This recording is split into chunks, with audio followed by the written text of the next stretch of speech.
They don't appear on Forbes, yet their fingerprints are on half of America. From Manhattan skyscrapers to farmland stretching across the Midwest, one family's name is hidden behind trust, shell companies, and real estate portfolios worth over $500 billion.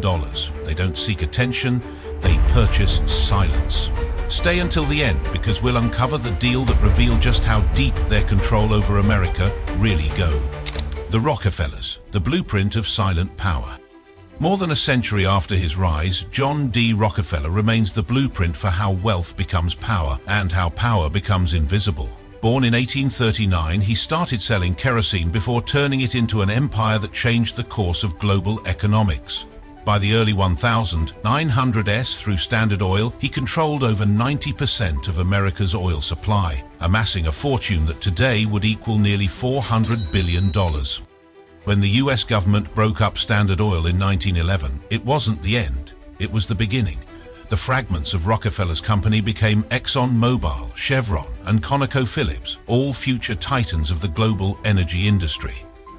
The so-called breakup multiplied his fortune. Each split stock turned into a stake in the future of oil itself. Over time, his wealth grew quietly through dividends, trusts, and corporate reinvestment, proof that empires built on structure, not fame, endure the longest. But Rockefeller wasn't content with money alone. He began building influence that couldn't be measured in dollars. The Rockefeller Foundation, founded in 1913, became one of the world's first billion-dollar philanthropic institutions. It funded the creation of the University of Chicago, the Rockefeller Institute for Medical Research, now Rockefeller University, and major public health campaigns that reshaped modern medicine. The foundation's assets today still exceed $4.5 billion, continuing to influence education, science, and policy around the world. The family's physical footprint is just as enduring. Rockefeller Center, a 22-acre complex in Midtown Manhattan valued at over $3 billion, stands as one of the most iconic landmarks in American real estate.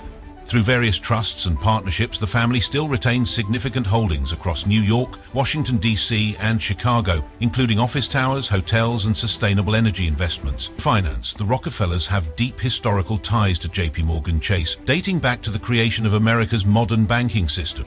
Today, the descendants of John D. Rockefeller continue to manage vast portfolios across venture capital, green energy, and global philanthropy. Their investments in climate tech startups and renewable infrastructure worth hundreds of millions suggest a deliberate shift from oil to sustainability.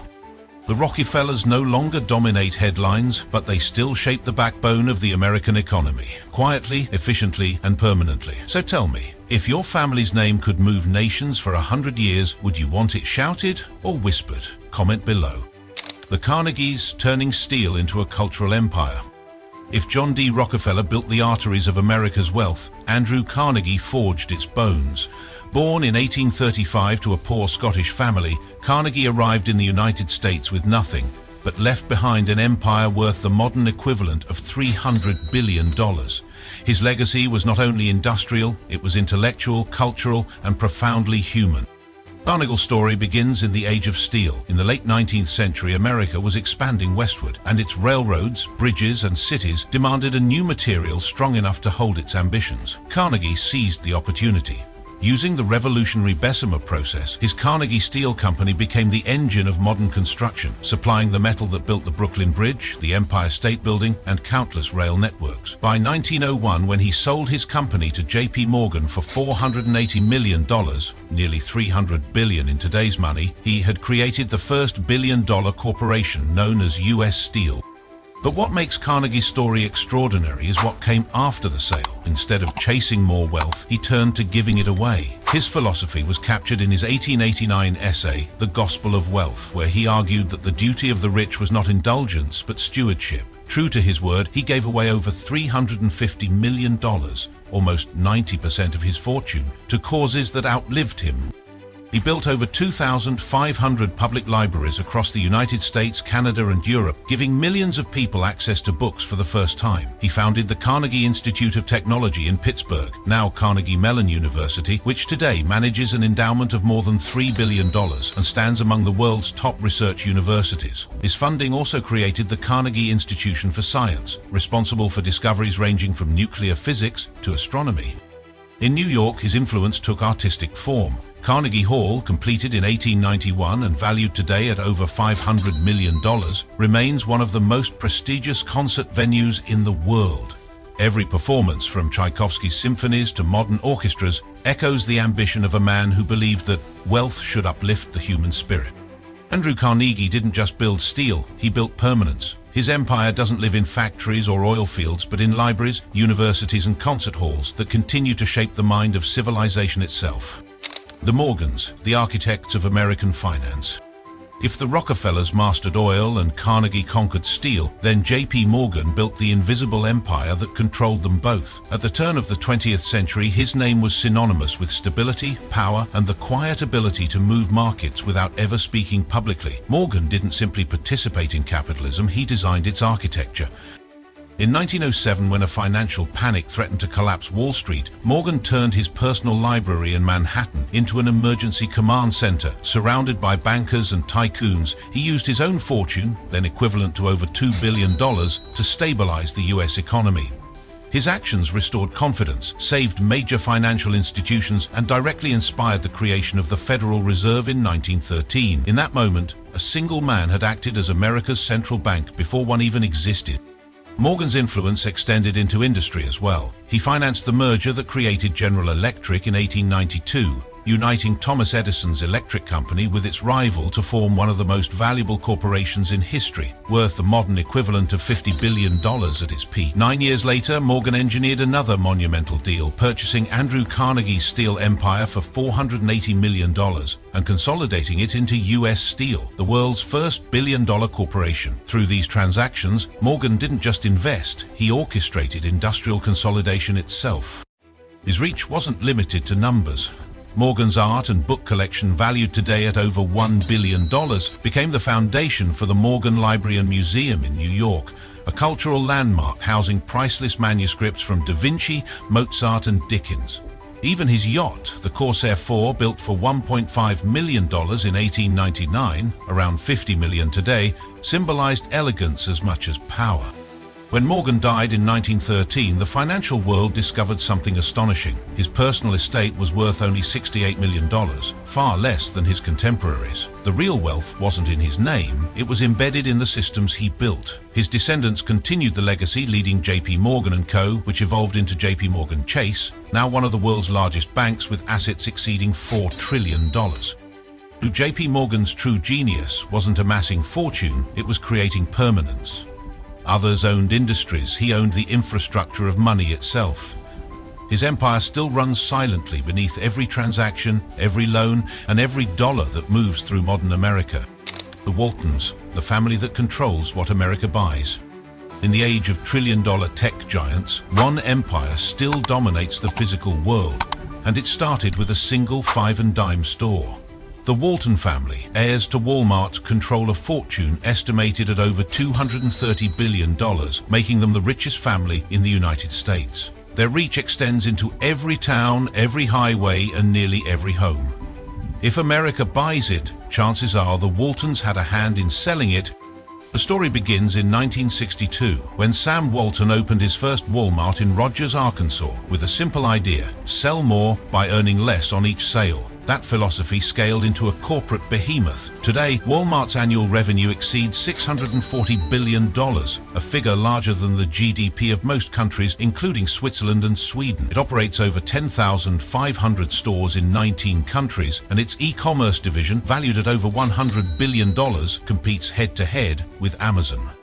Behind this retail empire is one of the most efficient logistical networks ever built. Walmart's private trucking fleet of 13,000 vehicles moves more goods than most national carriers. Its AI-driven inventory system, developed at a cost exceeding $2 billion, tracks consumer behavior in real time, predicting demand weeks before it happens. Each of its distribution centers, valued between $150 and $200 million apiece, processes over 10 million items daily. The company's scale gives it unmatched pricing power, shaping everything from farmer supply chains to global manufacturing costs. The family's control remains absolute. Rob, Jim, and Alice Walton each hold stakes worth more than $60 billion, while the next generation quietly expands into technology, energy, and green infrastructure. Through Walmart Connect, their advertising arm now generates $3 billion a year, monetizing the shopping habits of over 200 million weekly customers. Beyond commerce, the Walton Family Foundation, managing $7 billion in assets, funds education reform, environmental protection, and community programs across the US. Yet their philanthropy, like their power, operates quietly, rarely televised, never boastful. The Waltons didn't invent modern America, they supply it. Every purchase, delivery, and receipt is a silent handshake with their empire. So tell me, if half a nation unknowingly depended on your family's brand, would you call that business or ownership? Comment below. The Kennedys, the dynasty that bought politics itself. Among all American dynasties, none blurred the line between wealth and power more completely than the Kennedys. They weren't just a family, they were a brand, crafted in marble estates and polished by politics until it gleamed like royalty. Their story began not in Washington, but on Wall Street, where Joseph P. Kennedy Sr. built the fortune that would finance a political empire. By the 1930s, Joseph Kennedy had amassed the modern equivalent of $4 billion, built through a portfolio spanning banking, stock trading, real estate, and liquor imports. During Prohibition, he positioned himself as a legal importer of British whiskey, securing exclusive distribution rights that turned into millions overnight. Later, he invested heavily in Hollywood studios, owning stakes in RKO Pictures and managing star contracts worth millions more. Every deal brought him closer to the true currency of influence, access. That access became legacy. Kennedy used his wealth to sculpt his family into a living institution. His estates reflected ambition disguised as grace. The Hyannisport compound in Massachusetts, a cluster of seaside mansions worth over $200 million, became both a family home and political headquarters. The Palm Beach estate, valued at $125 million, hosted senators, diplomats, and global elites. Even today, the Hyannis compound remains one of the most recognizable symbols of American aristocracy. His sons turned wealth into history. John F. Kennedy, the 35th president, embodied a new kind of political glamour. Telegenic, articulate, and wrapped in myth. His campaign, financed largely by the family fortune, cost the modern equivalent of $300 million, marking one of the most expensive in history. Behind the charm stood the precision of wealth management, fleets of private jets, coordinated media influence, and access to the elite circles of finance and journalism. The Kennedys extended their reach beyond politics into culture. The Kennedy Center for the Performing Arts, completed in 1971 and valued today at $500 million, serves as both monument and message, a symbol that their influence transcended elections. Even in tragedy, from Dallas to Chappaquiddick, their name remained magnetic, etched into America's collective consciousness. For nearly a century, the Kennedys have embodied the illusion of democracy powered by dynasty. Their fortune may have built campaigns, but their charisma built something even harder to replicate. A myth of American royalty that still reigns long after the ballots faded. The Mars family, billionaires you'll never see. While most billionaires build brands around their names, one family has mastered the art of remaining invisible, yet their products sit in every store, every office, and almost every home. The Mars family, owners of Mars Incorporated, control a private empire worth more than $160 billion, making them one of the wealthiest yet least known dynasties on Earth. Their power is sweet, silent, and everywhere.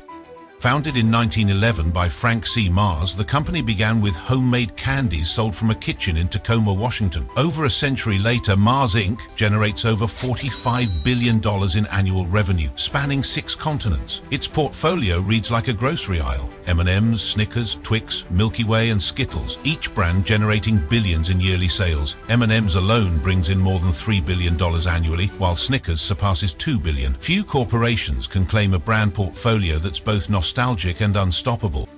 But candy is only part of the story. The Mars empire quietly expanded into pet care, now accounting for nearly half of the company's revenue. Through subsidiaries like Pedigree, Whiskers, and Royal Canin, Mars controls one of the largest veterinary and pet nutrition networks in the world. In 2017, it acquired VCA Animal Hospitals for $9.1 billion, adding more than 2,000 veterinary clinics to its portfolio. The move transformed Mars from a candy maker into a global leader in animal health, an industry valued at over $200 billion. Unlike most corporate giants, Mars remains entirely family-owned, a decision that shields its operations from public scrutiny. The company has no stock listing, no quarterly earnings calls, and minimal media presence. The heirs, Jacqueline, John, and Victoria Mars, each worth over $30 billion, rarely give interviews or appear at public events. Their anonymity is intentional, preserving control and privacy across generations. Their investments extend far beyond snacks and pet food. Mars has poured hundreds of millions into sustainable packaging technology, renewable energy, and biodegradable materials, aiming to make its entire supply chain carbon neutral by 2050. Even its manufacturing plants run partially on solar power, with facilities in Nevada and Texas collectively valued at over $1.5 billion. The Mars family doesn't need fame. Their influence operates on instinct. Every time someone unwraps a chocolate bar or feeds a pet, they're contributing to one of the most powerful private fortunes in modern history. Quiet, consistent, and unseen, Mars has perfected the sweetest form of control: ownership without exposure. Jeff Bezos, the industrialist of the digital age. In just 3 decades, Jeff Bezos transformed a modest online bookstore into a global empire that redefined capitalism itself. With a net worth of $232 billion, he is more than a businessman. He is the blueprint of modern efficiency, turning data, logistics, and technology into the infrastructure of consumption. Founded in 1994, Amazon began as a startup in a Seattle garage. Today, it generates over $575 billion in annual revenue, surpassing the GDP of nations like Sweden and Poland. Its reach extends across more than 200 million Prime members, operating over 1,500 fulfillment centers worldwide, each valued between $100 and $250 million. Inside, fleets of Kiva robots, costing $40,000 each, glide through aisles of inventory, guided by algorithms that analyze billions of customer data points daily. What began as retail has evolved into a machine that predicts and fulfills global demand before consumers even click. The most powerful arm of Bezos' empire isn't retail, it's invisible. Amazon Web Services, AWS, valued at $1.3 trillion, powers much of the world's online ecosystem, hosting governments, Fortune 500 companies, and AI platforms. In 2025 alone, AWS generated over $120 billion in revenue, making it more profitable than Coca-Cola, McDonald's, and Nike combined. Is the digital plumbing of the modern world, and Bezos owns the keys to the pipes. His vision extends beyond Earth. Through Blue Origin, valued at over $110 billion, Bezos aims to build the logistics chain for space. Its New Glenn rocket, costing $2 billion to develop, represents a long-term dream, transferring heavy industry off Earth and preserving the planet for habitation. His orbital station project, a collaboration valued at $20 billion, plans to host permanent research outposts and commercial space hubs by the 2030s. Back on Earth, Bezos' lifestyle mirrors the precision of his empire. His $500 million super yacht Kourou, complete with a support vessel Abeona and helipad, sails alongside a collection of real estate spanning $175 million in Beverly Hills, $80 million in Washington, D.C., and a $100 million Fifth Avenue penthouse overlooking Central Park.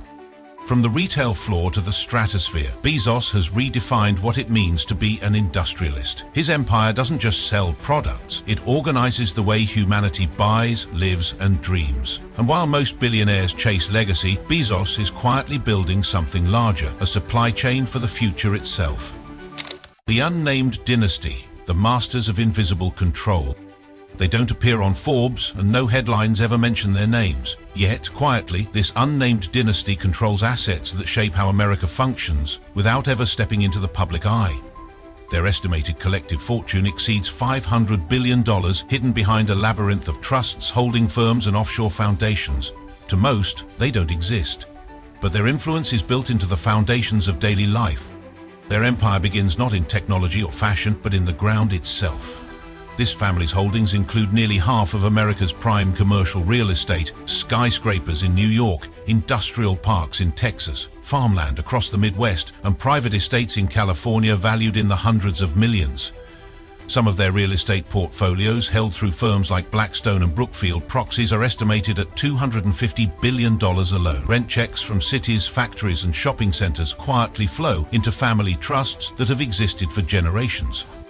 Beyond property, they own the systems that move America. Through layers of corporate entities, the dynasty holds significant stakes in shipping ports, toll roads, private energy grids, and logistics networks. These assets, valued at over $150 billion, generate steady revenue streams insulated from economic volatility. When Wall Street crashes, their income rises, because infrastructure never stops earning.